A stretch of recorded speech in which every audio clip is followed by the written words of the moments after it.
Once again, hi guys. Happy Tuesday. Hope you have a good day. Let me start today's session. So, in today's session, I will be talking about prompt engineering, and uh, and then we will see how it goes. Okay. So, what exactly prompt engineering is? Why we need prompt engineering, and we'll see what is the role of prompt engineering in while fine tuning or while creating a RAG-like stuff. And this is a very important technique. I mean, this is very important role actually in 2022 actually, 2022 and 2023, the prize money that this role is getting, the salary this role is getting is around 120 for 200K actually. So and yeah, I mean there are as it started brand new, so there was a very good hype on that actually. Yeah, but now the prompt engineering is not that. It's no more a very hype technology. But if you want to become an AI engineer, or if you want to fine tune any large language model, this is very necessary skill. So today we'll talk about prompt engineering and various types of prompt engineering techniques. Before we go, as every day I bring some AI news. This is one good news from Google actually. If you consider now, there are only two companies fighting hard. One is OpenAI, and then uh, the second company, in the race, is DeepSeek R1. But till now, Google is in silent mode, but they want to roar as well. They are coming up with this model called the Gemini 2.0, which is about to release in the upcoming days, actually. This will definitely surpass all the existing, whatever the benchmarks are. This will definitely exceed that. This model will definitely exceed that. Yeah, this is one more advancement that you might expect from Google in the upcoming days. But that's next actually. That we might get in next couple of days. But today the hot topic is yet another the China company, which is called ByteDance.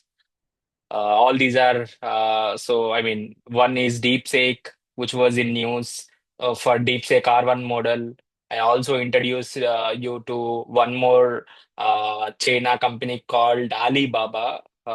We in our previous classes, that is also one AI company that is working on building large language models. And now the at another company, which is ByteDance. ByteDance is in news today, actually. The main purpose why this is in news is this, as I said, this is one China company, and then they have released a AI paper, which is Omni Human One, where it can generate videos actually.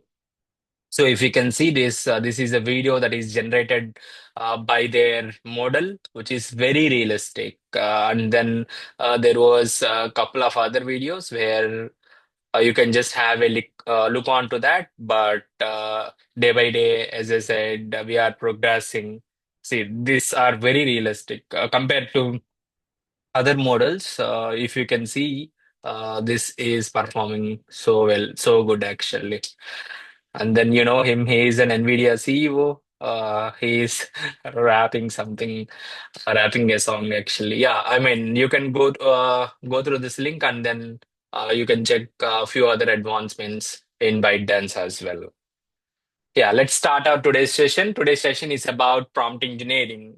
Let's see what exactly prompt engineering is and why we need prompt engineering. So, a prompt engineering is a practice actually for designing and refining the inputs, which are known as prompt. Why we need prompt is to guide AI model for producing desired results. So as many of us who are in this class has used ChatGPT and then other AI models, other AI large language models, and then you might have prompted something. Let's say if you want any code, any piece of code, he'll ask, I want code for this requirement, for so and so requirement. And then GPT will give, based on your prompt, based on your query. So what it does is that it will generate the output actually. So to get desired output, to get the output that you want, what you need to do is you need to give the right prompt. So you need to design a prompt in such a way that uh, the AI model has to give the output, right? The desired output that what user is expecting. So to do that, there is something called uh, creating prompts actually. So now what we'll do is we will create some prompts. Yeah, but as many of you are creating prompts, but we will create few other prompts which are more sophisticated and then which are very good actually. Good for I mean getting good outputs actually. So, designing prompts are one thing. Redefining prompts is the next thing, actually. So, once after redefining or refining the inputs, which are prompts, what we will do is we will do evaluation. Actually, we will evaluate the prompts, how good the prompts are. So, first we need to design few prompts. Next, we need to redefine the prompts. Actually, so once after doing that, we need to evaluate the prompts. So these are the three steps that are involved in prompt engineering. This is a manual work. Let's say if you are creating a big RAG application, or whether you are fine tuning on your company's domain data set, you need to know these prompts, how to create prompts actually. So yeah, as I said, right now there are few tools also which does this task actually. Let's say if you give requirement to that tools will come up with some prompts actually. So there are few tools. I'll introduce that tools in uh, next classes. But now we will see how to create the tools manually. So yeah, so all of you know, as you all are using OpenAI platforms. This is an OpenAI platform. From users' perspective, it should not look like this, right? From let's say if I type Chat GPT, so it generally looks like this. But this is a playground where you can ask questions and then you can expect the answers. This is just a playground actually, a playground from OpenAI, and then you have different playgrounds. This is Grok actually. Grok is just like a wrapper website. What it does is that uh, have you used Llama? Llama is one large language model, and it is open source actually. So to use open source models like this, generally they don't create websites just like uh, OpenAI or something like that. Llama for Llama, we don't have websites like that. So what this Grok has done is that they have created an interface like this, where you can ask questions and then you can direct these questions to LLM, and then LLM will generate the response. So Grok is also a platform where you can utilize whatever the model you want. So there is DeepSeek R1 also. So uh, you can ask questions to that models, and then models will respond based on your prompt, and then whatever the response that you are getting, that will be displayed in this playground actually. So these two are the playgrounds. Yeah, if you see the playground here, in this playground, what you are seeing is this is a place where you write the prompts, and then all the information related to the model is present in this right side actually. So in this right side, we had something called temperature. temperature is one parameter, max token is one parameter, stop sequence is one parameter. I'll talk about all these parameters in next coming slides, but all these are the model configurations actually. So at moment, I have selected GPT 4.40, which is the high-end model uh, for generating the responses. I want my response to be displayed in text format, so I selected this, and then I mean, these are the um, model configurations actually. Based on these model configurations, you might there will be there will be variance in the results actually. So yeah, this is a short intro of the playground. This is also you can also come the grok, and then you can also check here where you can have where you can see temperature and all the parameters. This is Llama Guard. Llama Guard is nothing but it is a guardrail. I'll talk about guardrails in future classes, but yeah, top P seeds, stop sequence, all these are the model configurations. Yeah, are LLMs idempotent? This is the question that I got whenever I'm giving an interview for a company. I don't want to mention the company, but this is one question that I got from him actually. So the question is, are LLMs idempotent? What is meant by idempotent is, let's say, if you have in a system, so let's say if I ask one question, I gave a prompt to the large language model, and the large language model has come up with the answer actually. So this is what I'm doing this for first time, and then let's say if there are, if I want to do this task, if I want to prompt this same prompt 100 times, and then I want to see what is the result of uh, of sending the same query multiple times, of sending the same prompt multiple times, whether we will get same output or whether we'll get different output. Definitely will not get the same output, right? So because LLMs are uh, not designed to generate the same output, right? Same output actually. So as all the large language models are next word prediction, so next word will be picked based on whatever the previous word is. So you'll not get the same results if 100 users are sending the same prompt to LLM. That is what idempotent is. And the thing is that all the large language models such as GPT or Llama or DeepSeek or all the models are not idempotent. So let's say if you give the same input prompt, model will produce different outputs when you run across when you run the same query in multiple runs actually. Okay, so as I said, LLMs are not idempotent. This is one point that you have to remember whenever you are designing a large scale AI systems. And then this is one website that I found very useful. This says that why we what is the secrets? I mean, how to unlock the secrets of AI prompt writing. There are tips and tricks in this website. I find this is very useful. So I'll just go through this. But if you want to read more, as I said, for under the FD slide, I'll mention few resources. Please go through that resources.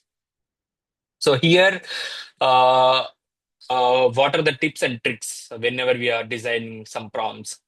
So you need to remember garbage in, garbage out. Let's say if you provide garbage to LLM, definitely you'll get some garbage items from the LLM. So whenever you are prompting, the thing is that you need to remember that. don't stuff any unnecessary information, or don't give unclear instructions. Which if you give unclear instructions, that will definitely land. I mean, you'll get different outputs. So you have to be very precise on what context you are giving. And then you need to check the spellings and grammar. This is also a tip. And then you need to do some prep work. Let's say if I am creating prompts for text summarization, I need to prepare what kind of terms or what kind of words that I can include so that I'll get good responses from LLM. So, what exactly this prompt engineering basically is? Basically, we need to ask questions, right? So here we are asking that questions in more clear way, by providing more context in such a way that we will get our desired outputs. So to do that, you need to know what are the rules or what are the tips and tricks to write to come up with good prompts. So these are all the tricks. You should not include some garbage stuff in the sense, let's say if you are creating a big prompt, you should not write unnecessary statements, or you should not write some uh, uncleared uncleared words. If you write that, LLM definitely will go in wrong way, and then it will come up with some wrong answers. And then doing homework, prep work, having some domain knowledge uh, will help us putting that words so that LLM will generate good answers. And then you have to be specific with both form and mode.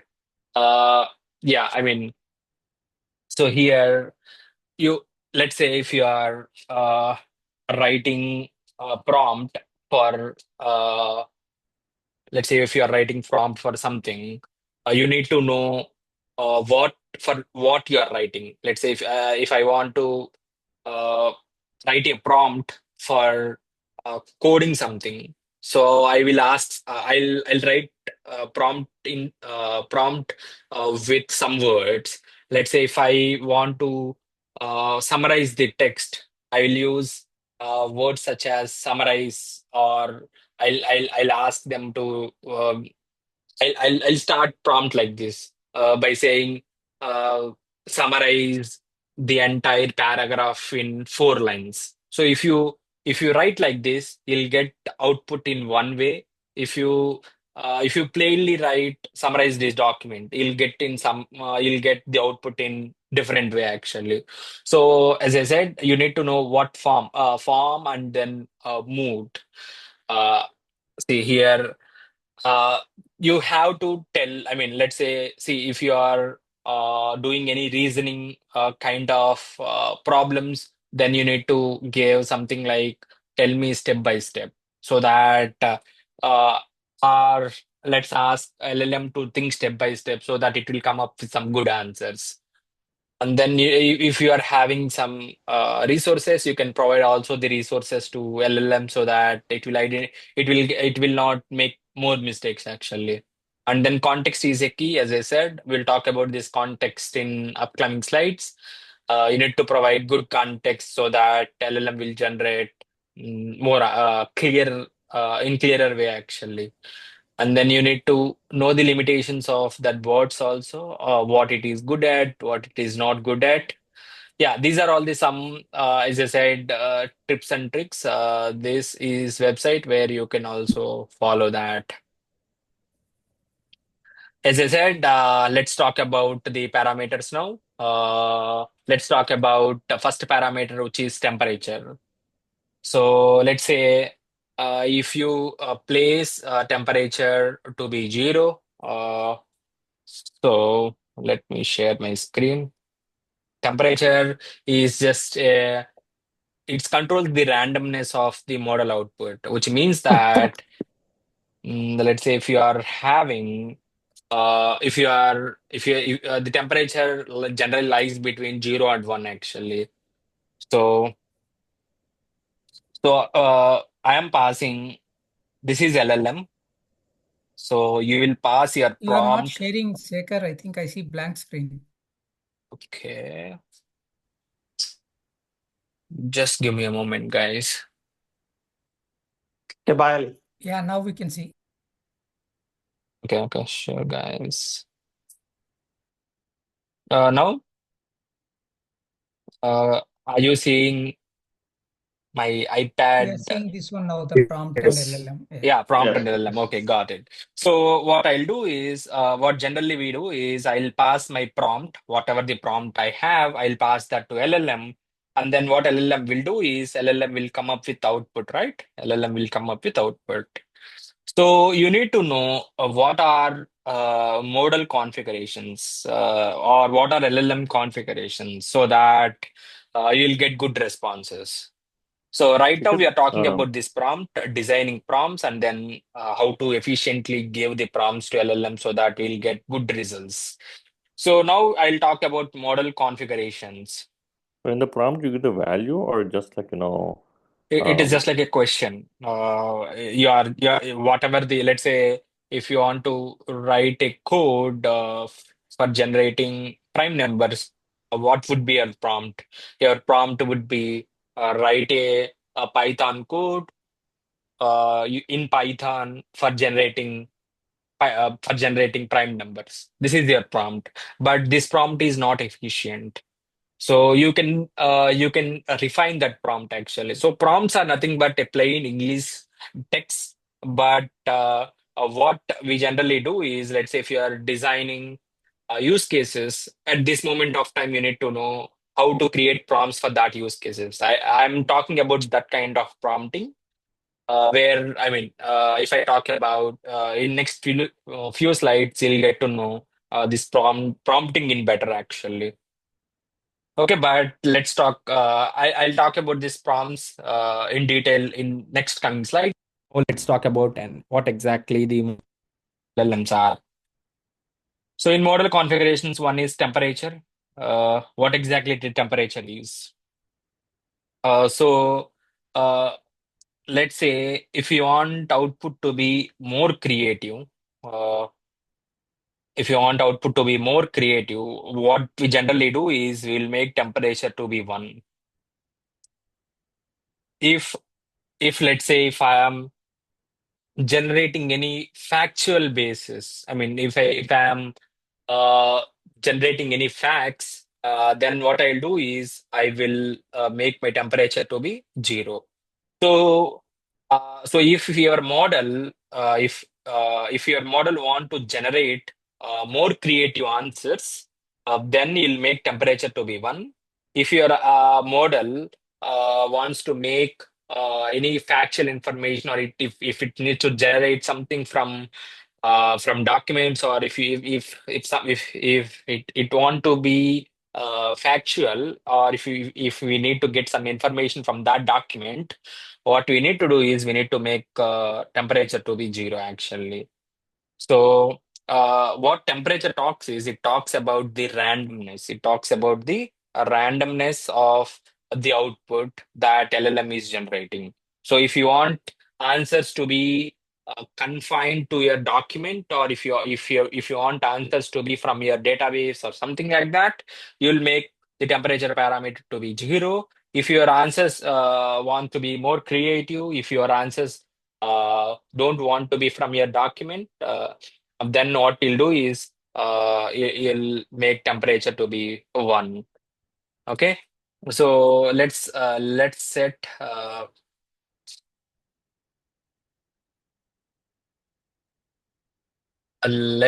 temperature to be zero, and then let's check. See here, what I am doing is I am asking what is.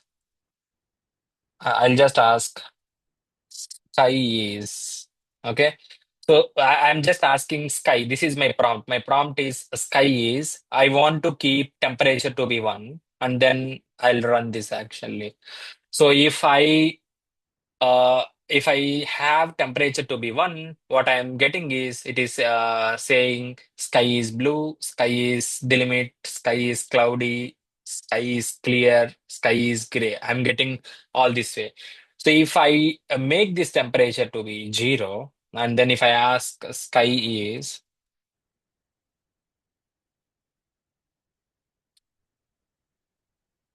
so it says that it seems that you might feel some, we got some answer. It is sky. If you have, it is asking for more context actually. Or let's say, I'll say what is uh, deep learning. I'll ask what is deep learning, and then first what I'll do is I will put temperature to be 0. And then I'll ask questions. So it is saying that temperature deep learning is a subset of machine learning, which it itself is a subset of artificial intelligence. It involves in neurons, many layers, blah blah blah. It is saying neural networks, layers, training, application, all this stuff. So if I put my temperature to be 1, mm, okay, and then if I ask questions like what is deep learning again.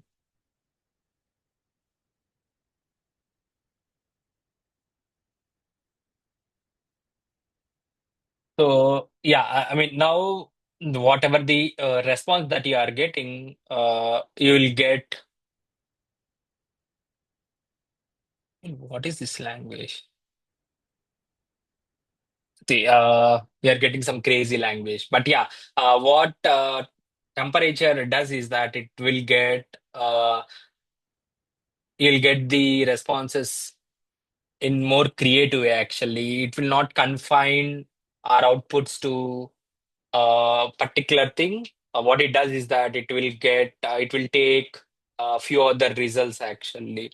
So generally, just give me a moment. What happens is, I think I have shown this to you.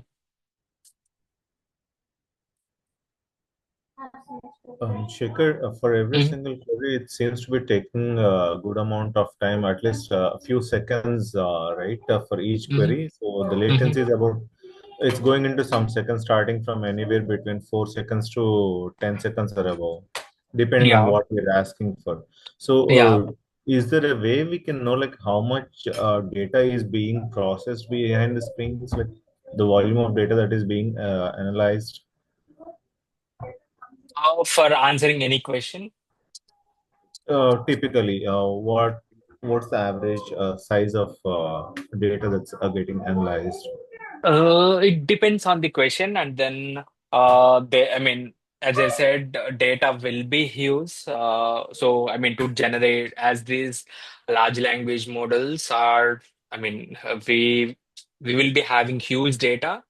To answer is simple query, like what exactly deep learning is. What it generally does is that we generally store all this information in vector databases. So what, let's say if I ask any question, I am doing a similarity search. I am just grabbing similar, I mean, whatever the similar text with respect to this deep learning is, I am going to my database. It can be vector, I mean, in most of the cases, all the information is stored in vector databases. So I'll get the chunks, relative chunks actually. It will scan entire database. So, I mean, to answer your question, it can be in terabytes and terabytes.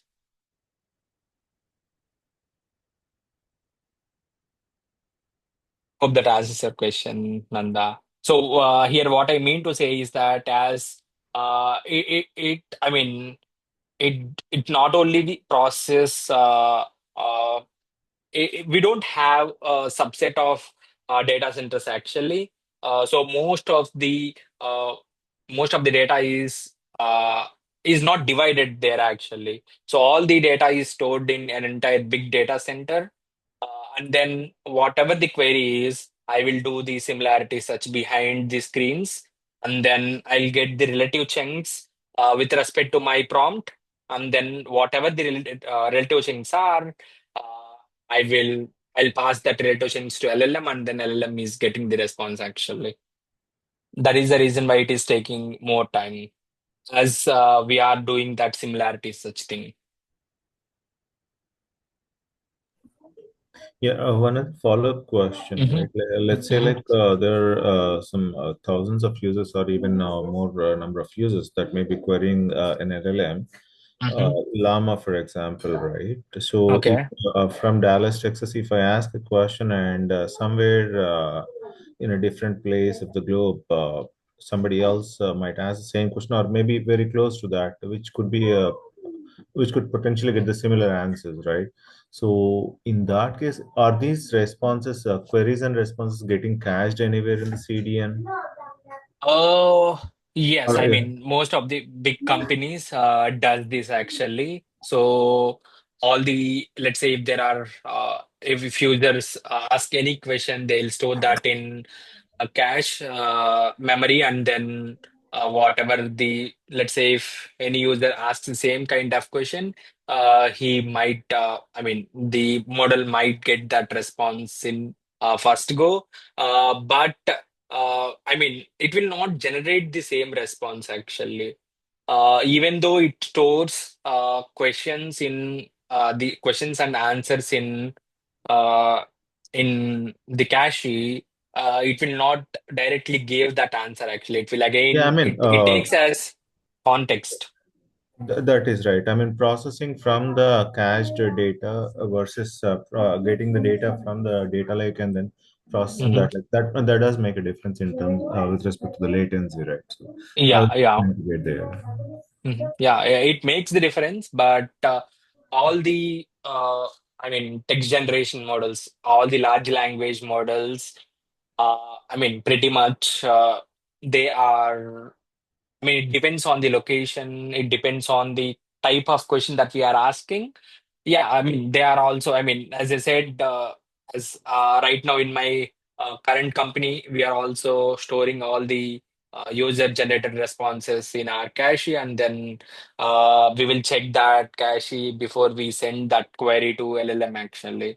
uh, we are doing that, and then all these companies also does that. But the thing is that even though if there if it is available in the cache, they directly don't dump the answer from that based on the user's context. I mean, user will not ask the same ditto question, right? He'll not ask is the or something like that, right? So there might be some difference in the semantics of the question that he asks and then the other person is asking. So that will be helpful for not directly fetching the information. There will be less time in the retrieval, but from the generation point of view, I mean, we might reduce some time actually.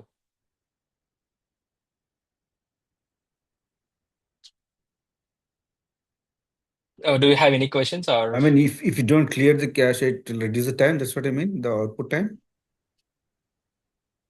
Uh, no, no. I mean, here what I'm saying is just give me a moment. I'll share, explain. So, I mean, see, the generic scenarios, right? Like when people ask random questions, but like, so given the day, the time, like, the political questions or something like flight accident is recently in DC, people ask how many people died. That's a generic question comes up like thousands of hundreds of thousands of hits. So ChatGPT might have answer ready for that based on the latest news, right? So you Yeah. don't have to go back to the database for that every time. So it can bring from cache and can show the results immediately because the hmm pattern will be the same. hmm But you are saying it has to go back to the database for the same question. So Yes, I mean, what I'm saying is just let me explain that. This is RLLM. Most of the LLMs are, I mean, so let's say if I get some prompt.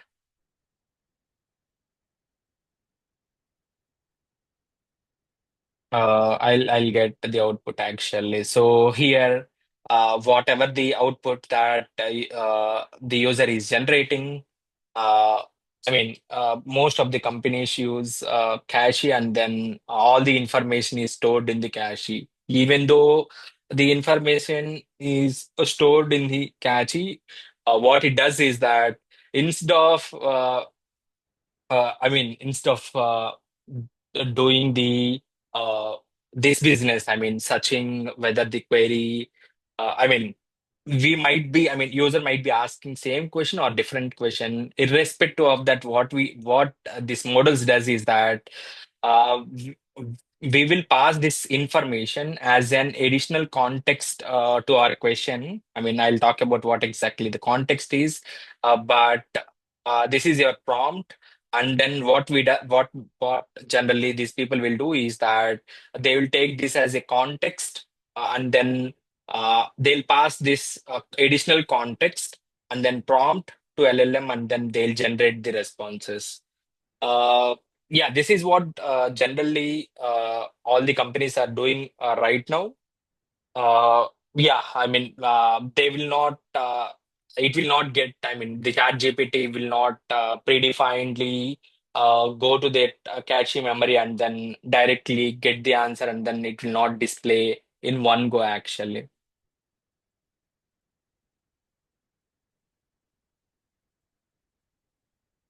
hope that answers your questions, guys.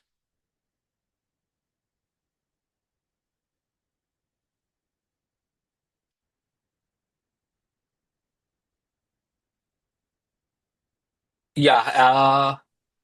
Shaker, another Mhm, just mhm, side question. mhm. Are any of these playgrounds free or you have to pay for using them? No, these are free actually. You can use them. But you'll not get, let's say, uh, if you have an access, if you are using premium, then you'll get access to bigger models. But if not, you'll get access to smaller models. With respect to OpenAI, but for Grok, you'll get all the models for free.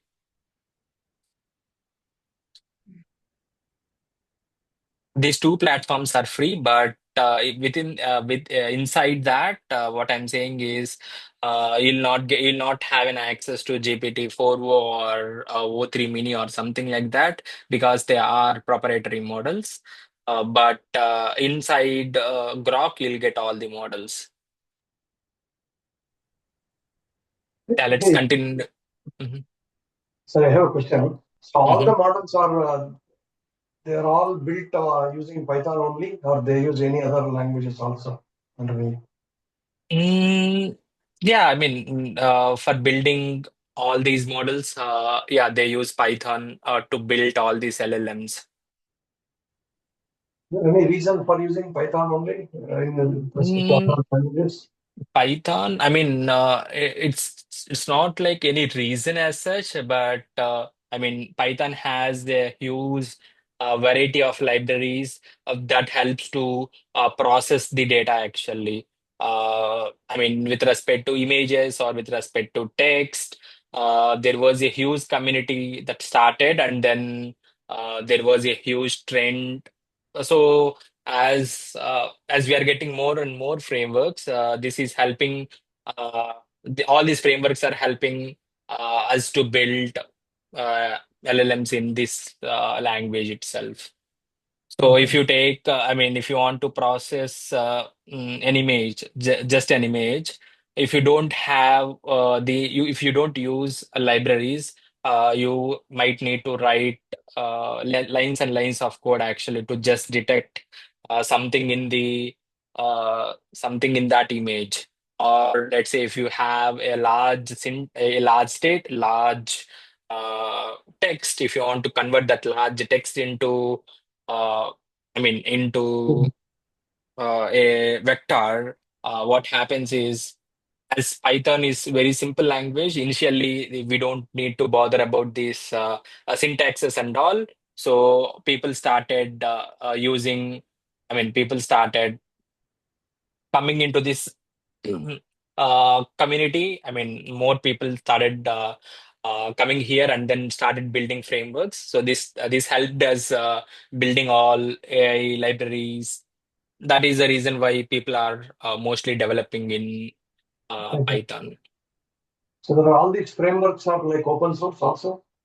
Yeah, most of the frameworks are open source, so like TensorFlow, there are PyTorch, and then we will talk about Llama Index, LangChain. All these are the frameworks. Uh, yeah, they are open source. You can use the functionalities that are available in the framework, and then you can modify accordingly. Okay, thank you.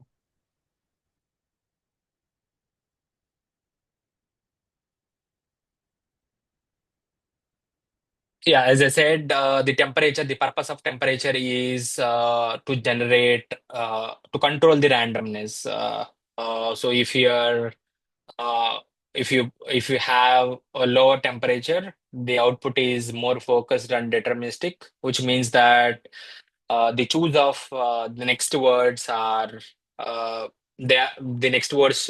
You will be choosing the next words wisely, actually. You'll not.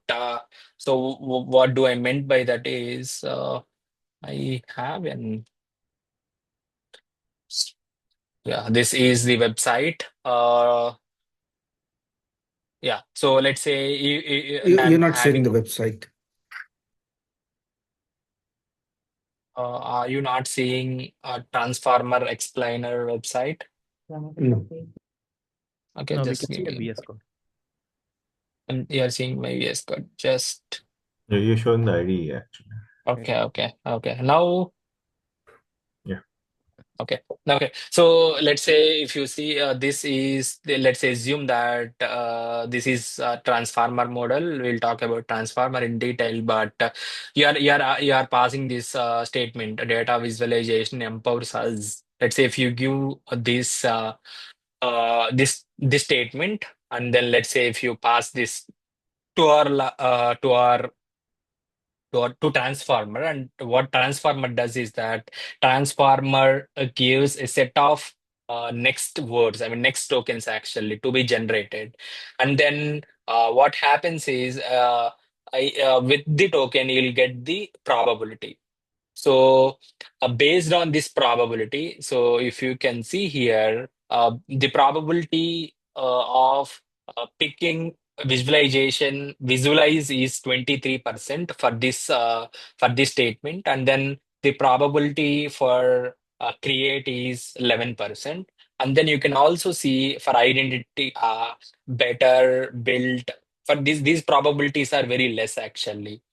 So if you pass a statement, if you pass a set of words to transformer or to LLMs, what this transformer does is that you will get the set of words with the probabilities. Now, what LLM will does is I mean LLM decoder will does is that it picks the I mean if you have temperature as 0, it will pick 100%, it will pick visualize actually. So if you have temperature to be 1, it can either pick visualize or it can pick understand, because if you want outputs to be more deterministic, what I mean by that is you are picking a word with more probability in the next set of tokens.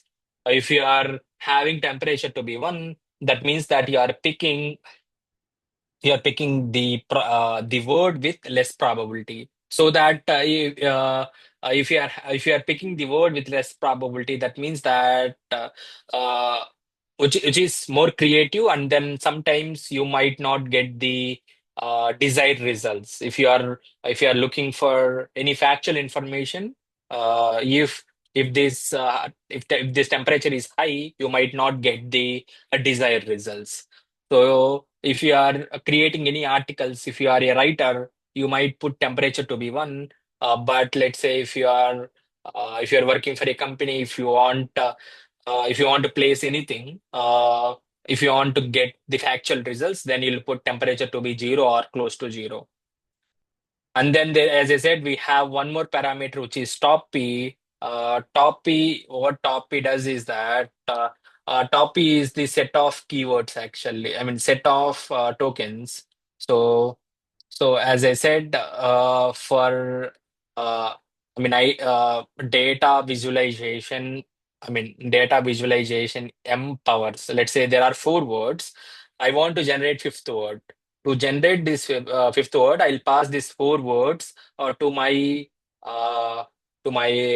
transformer architecture. I might be using any transformer architecture.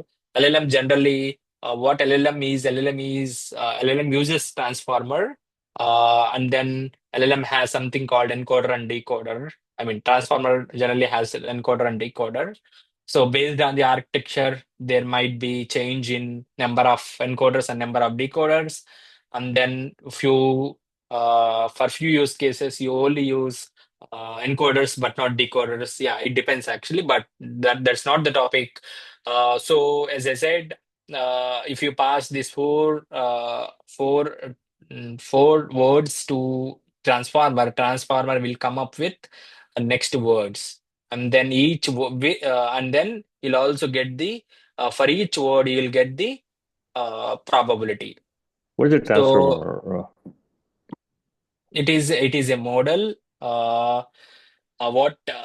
What what generally transformer does is that it will find the it generally finds the attention that is present in the words that you are that the model, that the text that you are giving.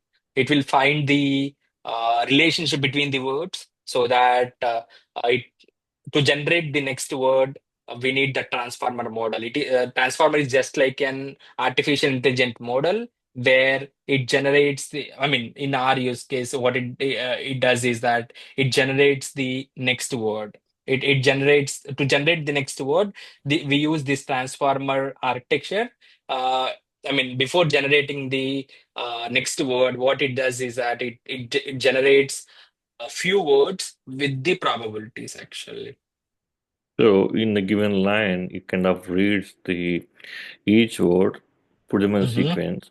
What is a strong word in that? So based on that, so it takes a probability of the next word, does a transformer, right?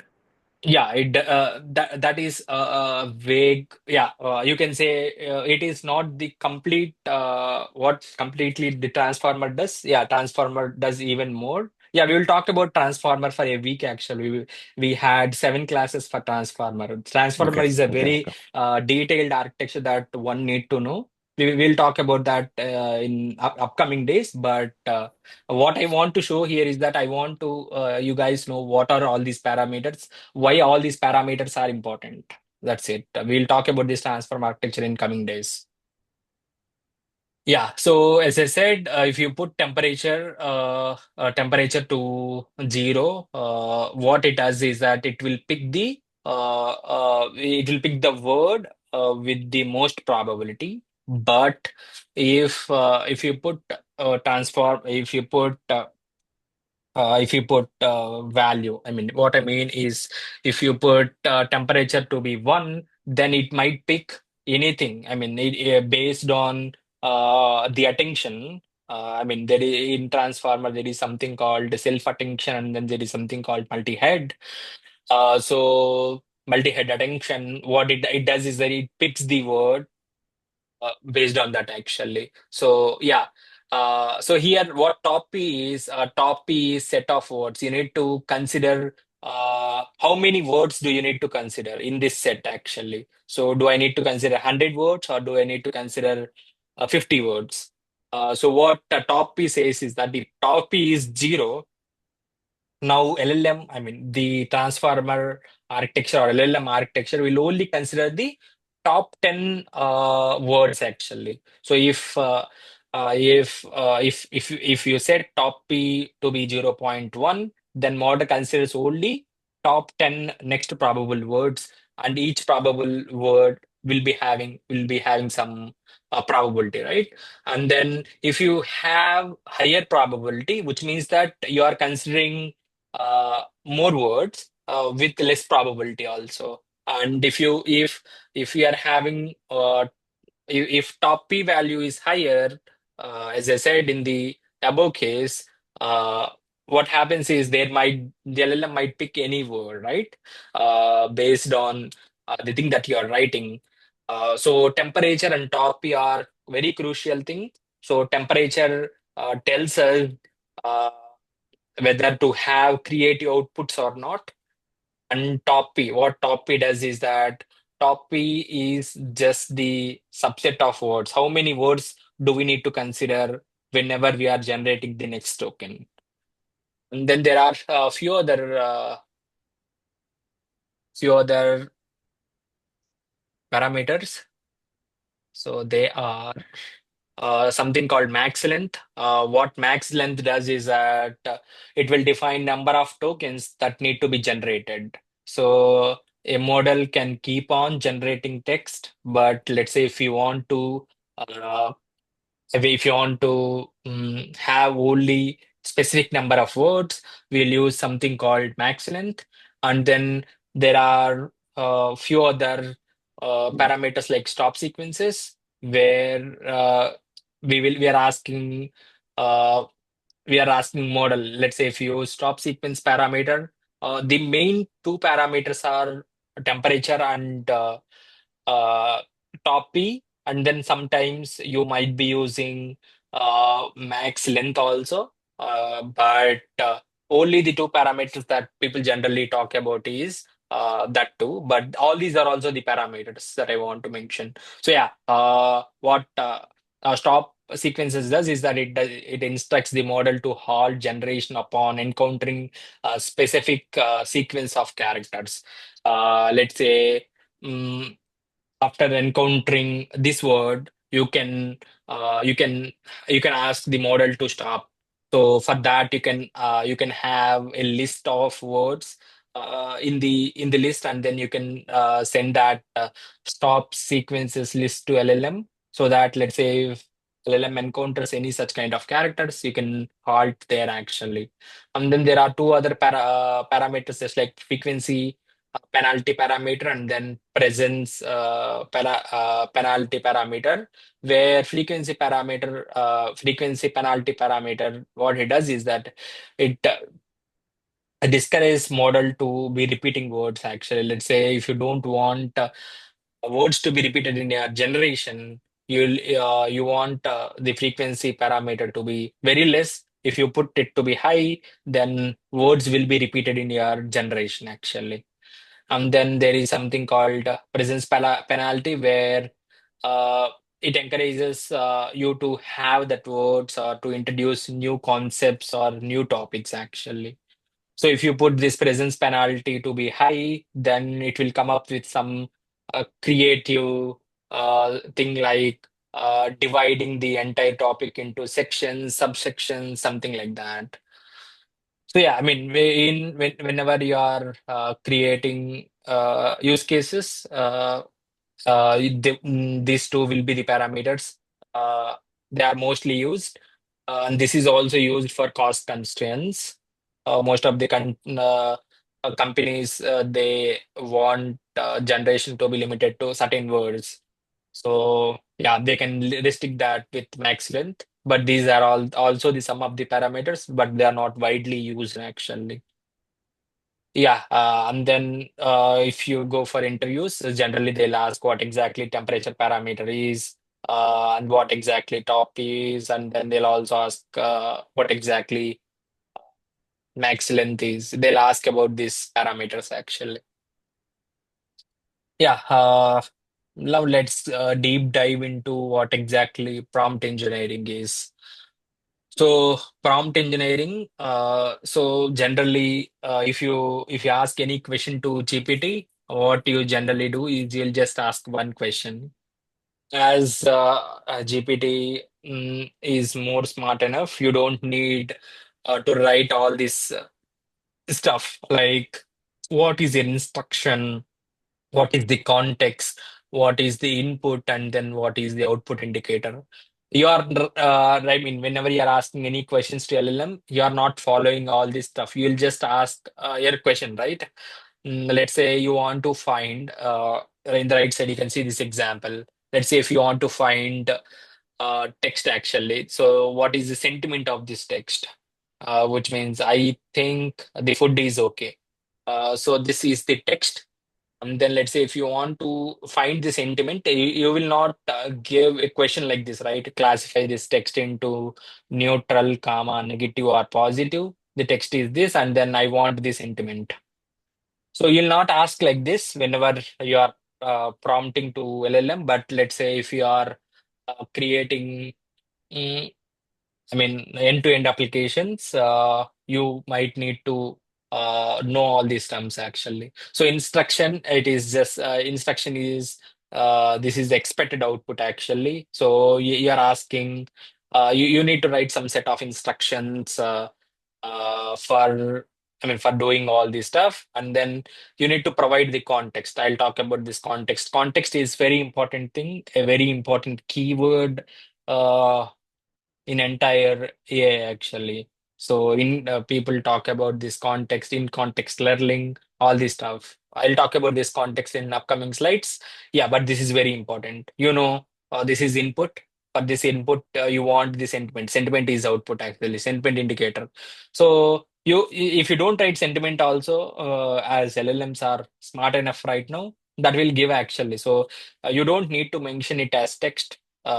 If you don't mention also, you'll get if you can simply write if you can simply write query as I think the food was good, food was okay. If you write this also, that's not a problem. I mean, you'll get if you write this, and then if you ask classify this text into positive, negative, or neutral, you'll get the output actually. So yeah, these are the components or elements of the prompt. So instruction, context, input, and output indicator are the uh, are the are the common elements actually. So let's see one more example. So yeah, I am not mentioning all this stuff, but let's say if you want to if you want to know more about all these parameters, you can click on all these links. These links will definitely enhances you a bit more actually. And then all these links are a very popular websites that are present for this material actually. And then this is from IBM. So let's see. So instruction is I want to set a class name for the issue to describe whether it is high, medium, or low. This is our instruction. A context is, yeah, I said I'll talk about this context, right? So this is context. Context is yeah, we are giving an extra information to classify this input. So to classify whether this issue is high or low or medium. Here I'm providing the context. What I'm providing is what exactly high is. I'm defining what exactly high, what exactly medium, what exactly low. So here in context, I'm giving an additional information to classify this input uh, to classify this input to output actually. So now this here we are having, instead of the zero shot prompting here, you will be having a model, large language model. For this large language model, we are asking this large language model to classify what exactly this is, what class this comes under, what class this issue is categorized based on this context. So if you have this context, the LLM will generate the output in more accurate way. If you don't have this also, the LLM will generate the response, but uh, the if that won't be that accurate actually. So this kind of learning is called in context learning, where we are providing an LLM. Here we are providing an LLM with context actually. So and then the LLM is learning from the context. Yeah, this is called in context learning. We'll talk about that in brief in upcoming classes. But here, this is an instruction. This is a context, and then I'm having input. Based on input, what I am doing is I am passing my input to LLM, and then I'm getting the output. Yeah. So this is a very brave, very naive introduction of what exactly prompt engineering is. Let's talk about one or two techniques, and then we'll close this class today.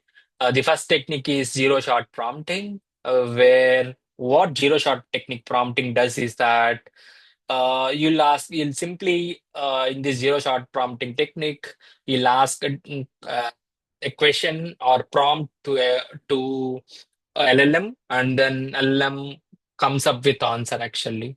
So you're not providing any examples, or you're not giving any additional information to your LLM. And then LLM is always here in this case, LLM is relying mostly on the pre-trained data, and then it is generating the response. So see here, I want to classify this text into neutral, negative, or positive. So this is the text actually. So text is, I think the vocation is okay.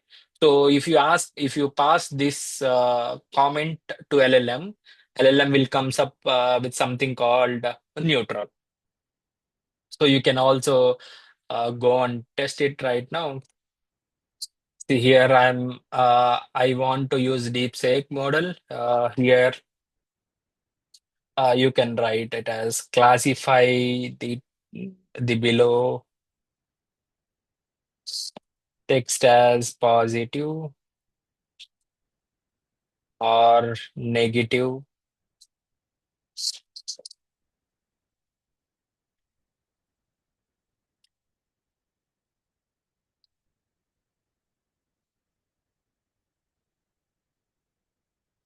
Just give me a moment, guys.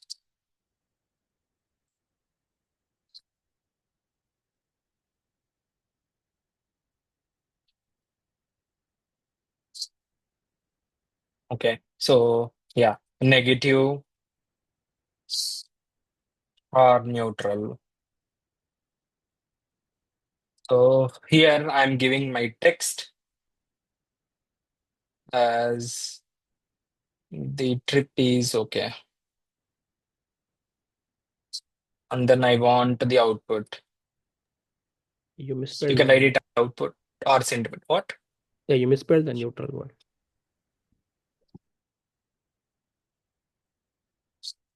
And then you can send that to LLM, and then LLM will come up with the answer actually, uh whatever the output is. I mean, it will, I mean, as we are using a DeepSeek is a reasoning model.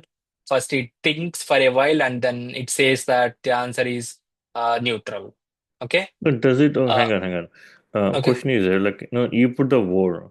So how system does know Mm. whether it should use reasoning or text or graphics?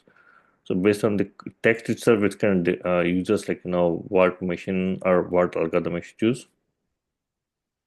No, here I selected reasoning model. So as DeepSeek R1 is a reasoning model.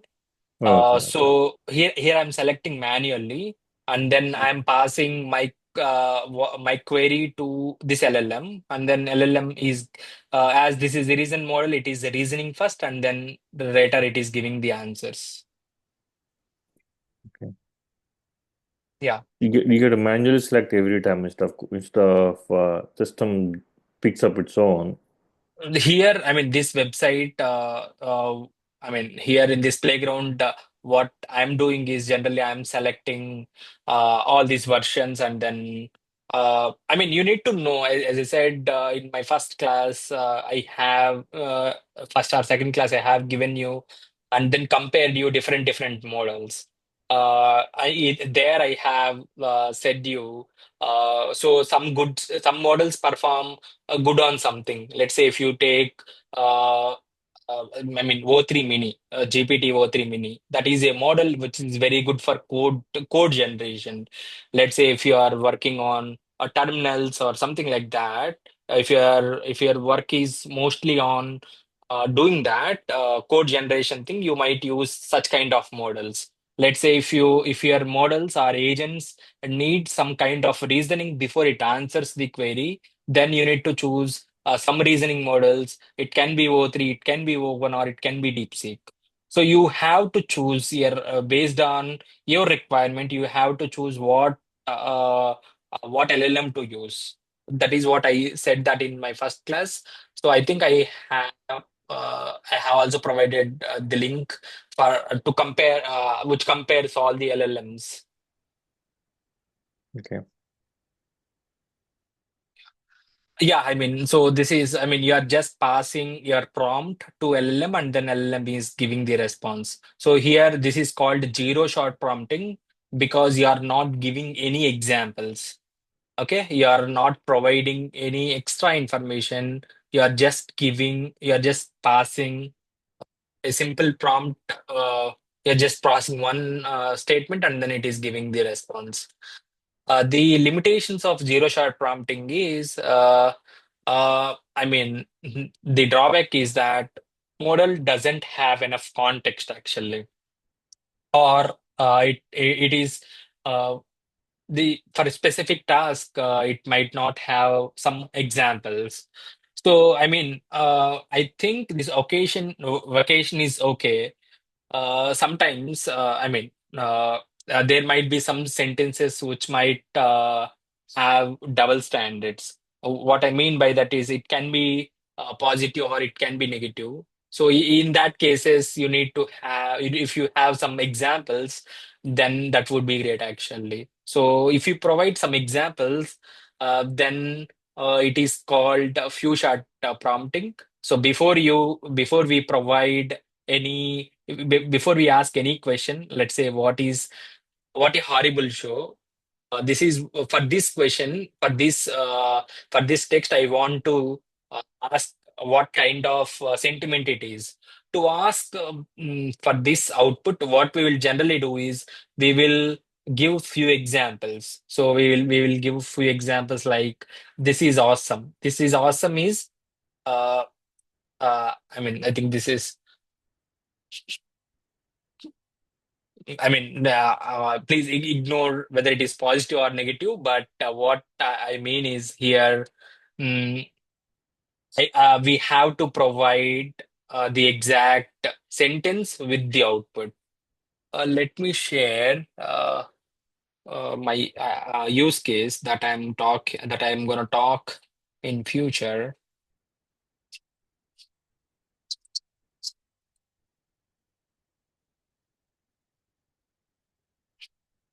So.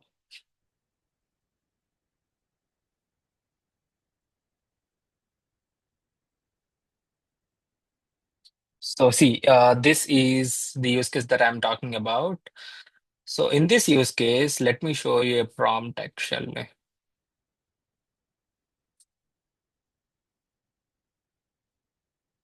Yeah, so this is the example. This is how a prompt looks like. So here, my thing is, I want to determine, let's say if I get a query, I want to determine whether it is an enterprise query or general query. So if it is general query, I will be having one workflow. If it is enterprise query, I will be having another workflow actually. So if it is simply, if a question is simply, uh, what exact people I mean people might be using our bot, but they might be asking simple questions like who is the 45th president of United States. So this might be a question actually, and then they'll ask some real question on our policy. As I said, so you might be having all the policy documents in your local vector database, right? So you should not, if question is if a question is a general question, you should not do all this workflow actually. Uh, you should not send this question to your data lake, or you should not send your question to vector database. Instead, you can just pass that question to LLM and then LLM will answer the question. Let's say if a question is related to HR policy or something like that, then you have to pass this question to your local company's policy data lake, and then you can fetch the results from that database, and then you can whatever the data that you are fetching from your data lake, you can pass that information to LLM, and then LLM will generate the response. So now what here we are doing is, here I'm writing a prompt, here I'm designing a prompt to determine whether a question, whether here from user I'm getting a query. So I want to determine whether query is general query or enterprise query. To determine that, what I'm doing is here I'm giving some examples.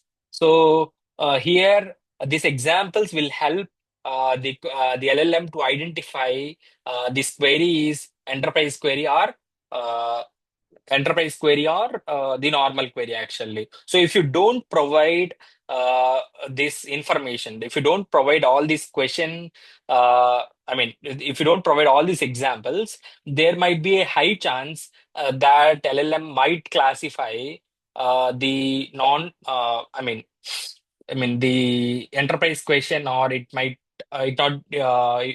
not be classifying. It might there might be misclassifications actually. So here, what I'm doing is here I'm giving some examples. So examples are, as an employee, can I take parental leave? So this is the enterprise question, and then what is the largest country? Uh, this is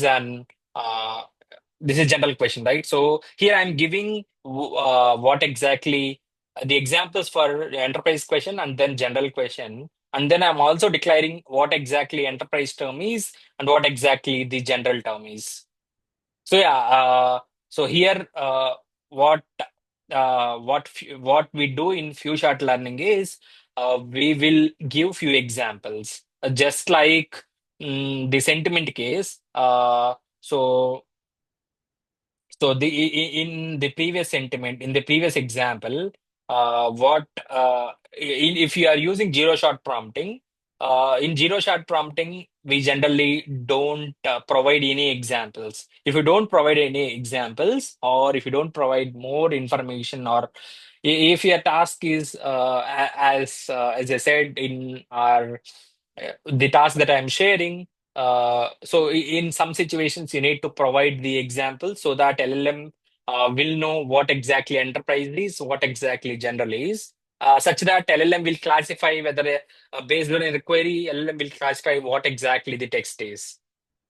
I'll talk about that information in detail in tomorrow's class. Actually, I mean, how to come up with how to build such kind of prompts. Actually, so yeah. So here, what I want to say is that in few short.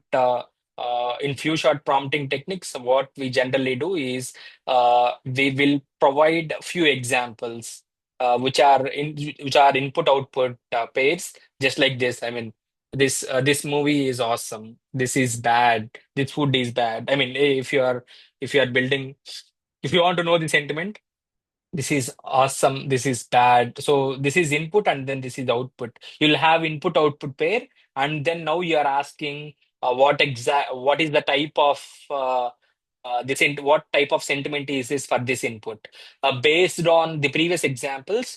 As we are giving, as we are giving these previous examples for our LLM will have some context, and then LLM will generate the responses. So yeah, if you want to know about more about the few shot prompting technique, as I said, you can review this actually. Yeah, I mean, the drawback of few shot prompting is, let's say I have given a few examples here.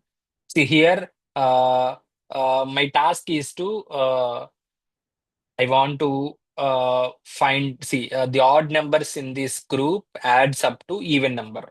So I'm giving I'm giving some set of numbers, and then if you ask LLM directly, that might give the answer can be, if you don't provide a few examples, it will definitely end up with coming up with wrong answers, as this is mathematical problem. So what I did is that I have provided few examples, and for this question I am asking what is the output. For this question I'm asking, tell me the output. So what I did is I have given say some inputs like this. I have given inputs for all the questions, and then I'm asking for this. See, if you add this, this is false, so I'm giving answer as false. I'm adding this, I'm giving this as true. I'm adding this, I'm giving as true. I'm adding this, I'm adding this as this is not an even number. I'm giving this as false. And then I'm asking for this, if you add the even numbers that are, if you add the odd numbers that are present in this group, whether this yields to an even number or not. What it has responded me is, what LLM has responded is, it says the answer as true, but if I add all the elements, the answer is odd number actually. So with few shot learning also, if you are providing few examples, it is proven in this case that we are that it is not classifying exactly, right? You are supposed to with this you are supposed to get output as false, but you are getting I said means, as we are also giving few examples, it is not learning from that few examples. Yeah, I mean, it is looking into these examples, but it is not learning that great actually for reasoning stuff. So, what zero shot learning does is that you will not provide any sort of examples, and then you can directly provide your prompt, and then you'll expect LLM to answer this stuff. As let's say, if there are some context specific questions, uh, you might need to provide some examples. That is the reason why we come up with some technique called few shot prompting technique, where in few shot prompting technique, what we does is that we will generally provide we'll provide some examples with input and output. Okay, but it is proven that if you provide few examples also, we are getting the output, we are getting wrong output. So the limitations of few shot learning is that well, it works for many tasks if you provide the contextual, if you provide some examples, but whenever you are dealing with some reasoning tasks, you are not supposed to provide a few examples. There are better techniques such as chain of thoughts and tree of thoughts. We'll talk about that in tomorrow's class. So that's it for today's class. If you have any questions, you can ask me about this zero shot prompting technique, and then few shot prompt techniques, and what are the elements that are available for techniques and all this stuff. Yeah, I have one question. So just for my clarification purposes. So currently, like in zero shot prompting, right? So you are feeding that context